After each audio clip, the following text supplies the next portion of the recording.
This is Jed Distler, and welcome to The Piano Maven, your friendly podcast guide to piano recordings. You can subscribe to this podcast through my Substack page by clicking on the link in the episode description. Paid subscribers get bonuses such as Piano Maven Zoom meetings, where we share listening experiences and meet special guests. So please consider subscribing to help us reach out further into the piano community and to help to keep this podcast in production. We've been exploring all 32 Beethoven piano sonatas in this mini-series, for which I recommend 2 different recordings of each sonata. One is a recording that one can consider historic.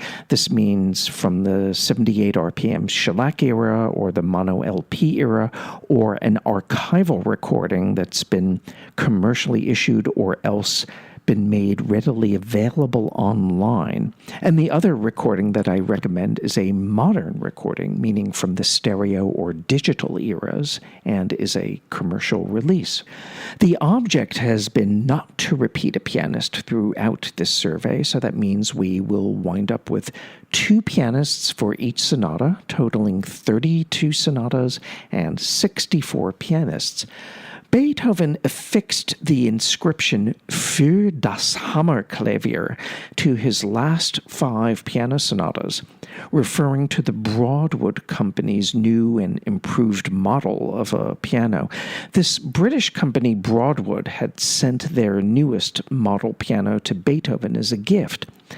As it happened, though, the Hammerklavier inscription became most closely linked to the Sonata number 29 in B-flat major, opus 106. Certainly, this nickname has a formidable ring to it, Hammerklavier, and it reflects the unprecedented dimensions and challenges presented in this piece, which is the largest and arguably most difficult of Beethoven's 32 sonatas.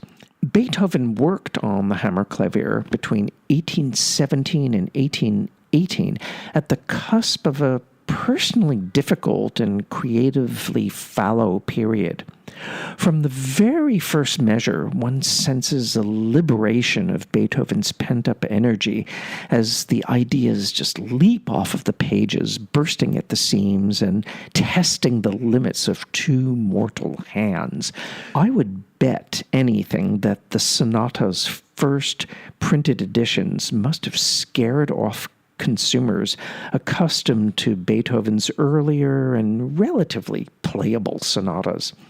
An article in the French music journal called Le Pianiste simply dismissed the sonata as impenetrable. However, in the following year, 1836, Hector Berlioz praised Franz Liszt for giving what he called the ideal performance of a work with the reputation of being unperformable. It is performable, of course, but it still daunts pianists in regard to its keyboard layout, its unprecedented timescale, and its seemingly paradoxical fusion of improvisational momentum and structural rigor. There are several textual controversies that continue to raise questions to this day. First of all, there's the question of Beethoven's rather optimistic metronome markings, which strike many pianists as being impossibly fast. In a well-known video talk, Alfred Brendel starts playing the opening allegro to the accompaniment of a metronome, ticking away at Beethoven's prescribed half note equals 138. After a few measures, Brendel stops and he disparages that tempo as being akin to silent movie music. However, there have been pianists who have been able to match or approximate Beethoven's headlong directives, and they manage to convey a terse and forward-moving, combative, and quintessentially Beethovenian sound world that thrills and exhilarates. But there also are interpreters who favor broader tempos that can potentially impart an expansive gravitas, I guess, and a sense of majesty that I think befits the music's intricate details and grand design. And then other pianists can achieve convincing results by splitting the difference between these two poles, the majestic and the combative. There's also a controversy about one note in the first movement, and I talk about this in my 2019 Gramophone Collection survey of the Hammerklavier Sonata on disc, for which I've posted a link in my episode description, and I will send PDF copies to paid subscribers, by the way. I've also posted a link to the webcast for my 2018 episode of Between the Keys, where I discuss the Hammerklavier Sonata in great detail, and I also present the recording of this work that I will recommend as a stereo digital modern version, which we will get to very soon.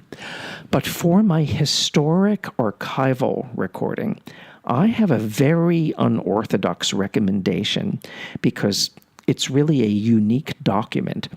It's a recording of the late composer and pianist Frederick Rzewski, who was a great friend and mentor to me. And this is a recording from a concert in 1991 in Holland, where he performed the Hammerklavier Sonata, but with added improvisation in each movement. Frederick was known for improvising in Beethoven, and there are several recordings of him that exist where he plays the Appassionata Sonata, where he's interpolating improvisation. And many years ago, Frederick and I shared a concert where he improvised with the Appassionata, and I played the 32 variations in C minor, and I added my own improvised cadenza right before the coda. I was totally imitating Frederick's example. Do you know that Frederick and I actually planned to play together Beethoven's Grosse Fugue in the composer's four-hand arrangement, and we were going to add improvisation at different points? Unfortunately, Frederick died before we ever got around to this concert, although I'm sure it would have been quite fun, and maybe it would have been infuriating for some audience members, but I'm sorry that it never happened. For my modern recorded Hammerklavier recommendation, I always cite a recording made in the mid-1980s by Peter Serkin for the Pro Art label as my personal favorite Hammerklavier.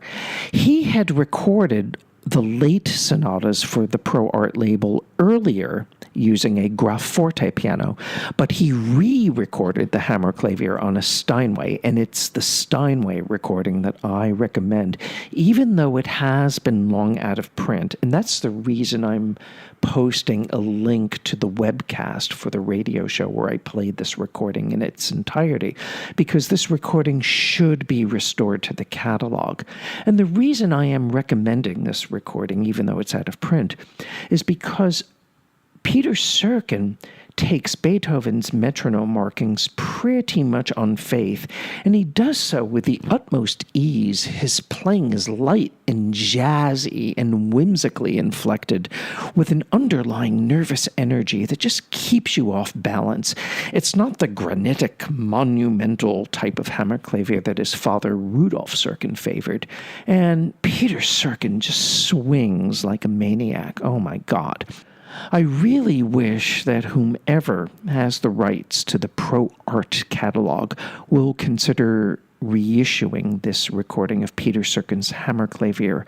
It remains such a vital and fresh and unusual, yet utterly compelling interpretation. This is Jed Disler, and you've been listening to The Piano Maven, your friendly podcast guide to piano recordings.